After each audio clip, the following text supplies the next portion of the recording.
कोलकाता के RG Kar medical college में junior doctor से रेप और हत्या के मामले में आज सुप्रीम कोर्ट में सुनवाई हुई।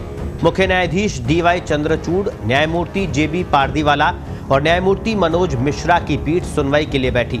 सीबीआई ने जांच पर अपनी स्टेटस रिपोर्ट पीठ को सौंपी। जजों ने सीलबंद लिफाफे में सौंपी गई रिपोर्ट की समीक्षा की। मामले की सुनवाई के दौरान चीफ जस्टिस ने पूछा कि प्रिंसिपल का घर कॉलेज से कितनी दूर है। इस पर सॉलिसिटर जनरल ने जवाब दिया कि आरजीकर मेडिकल कॉलेज से 15 से 20 मिनट की दूरी पर प्रिंसिपल का घर है। सीबीआई की तरफ से पेश वकील एसजी तुषार मेहता ने आरोप लगाते हुए कहा कि पश्चिम बंगाल सरकार सीबीआई से क्या छिपाना चाहती है। हमें पश्चिम बंगाल सरकार की तरफ से दाखिल जवाब की कॉपी नहीं मिली है। इस पर पश्चिम बंगाल सरकार की तरफ से कपिल सिब्बल ने कोर्ट को बताया कि हमने जवाब की कॉपी सिर्फ कोर्ट में जमा की है, हमने सीबीआई को अभी तक कॉपी नहीं दी। एसजी तुषार मेहता ने आगे कहा कि फॉरेंसिक रिपोर्ट से पता चलता है कि पीड़िता की जीन्स और अंडरगारमेंट्स हटे हुए थे। ट्रेनी डॉक्टर सेमी न्यूड स्थिति में थी, उसके शरीर पर चोट के निशान थे। इसके बाद मेहता ने कहा कि पश्चिम बंगाल सरकार ने सैंपल भेजे थे, लेकिन सीबीआई ने ये सैंपल दोबारा जांच के लिए एम्स की लैब को भेजने का फैसला किया है। ये महत्वपूर्ण हो जाता है कि सैंपल कौन इकट्ठा कर रहा है।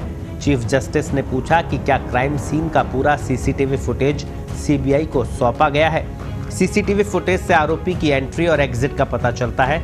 पश्चिम बंगाल सरकार की ओर से पेश वरिष्ठ वकील कपिल सिब्बल ने कहा कि हमने सीबीआई को सौंप दिया है। एसजी तुषार मेहता ने भी इससे सहमति जताई। उन्होंने कहा कि लेकिन हमें रिकंस्ट्रक्शन करना होगा।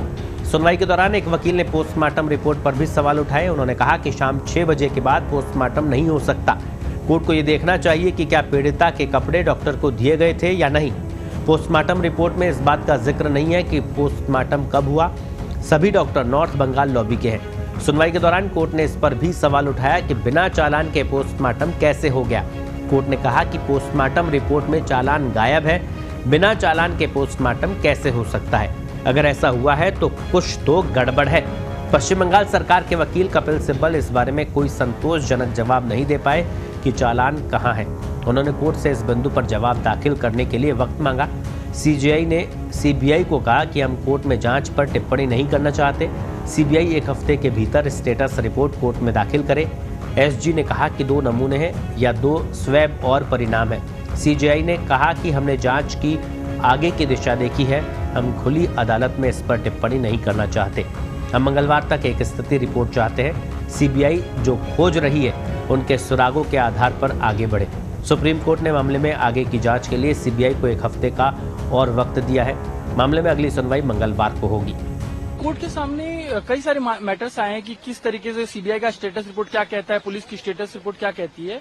सुप्रीम कोर्ट के जजेस और इंक्लूडिंग चीफ जस्टिस ने एक पर्टिकुलर डॉक्यूमेंट के ऊपर प्रेशर देके कहा कि क्या ये डॉक्यूमेंट सीबीआई के पास है, यानी कि क्या कलकत्ता पुलिस ने सीबीआई को ये डॉक्यूमेंट दिया है। वो डॉक्यूमेंट क्या था?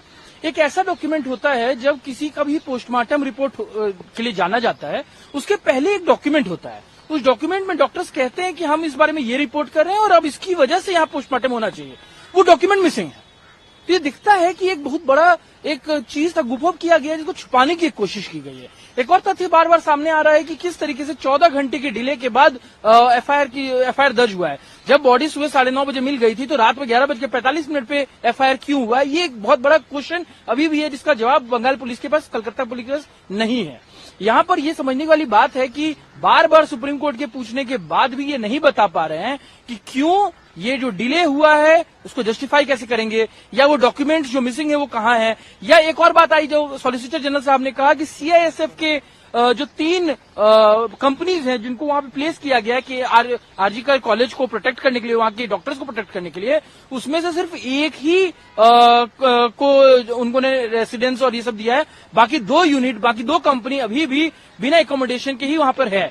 और साथ साथ उनको ना बसेस की फैसिलिटी दी है, ना ट्रक दिया गया है, ना अदर फैसिलिटीज दी गई है। तो इसके बारे में स्पष्ट डिसीजन आज ऑर्डर आया है कि शाम में 5 बजे तक उनको सारी बसेस, सारे एकोमोडेशन मिलना चाहिए और जो बाकी जो सामान है जिसको लेके वो प्रोटेक्शन करेंगे वो रात में 9 बजे तक किसी भी हालत में मिले।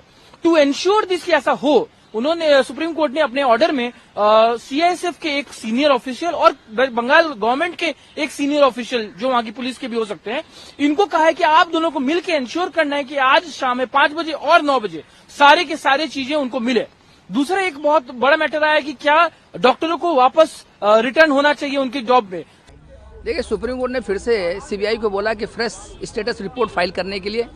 आज भी देखिए वही चिंता व्यक्त की है और जो एक तरीके से जो इन्वेस्टिगेशन था पहले का, उस पर सवालिया निशान उठाया है।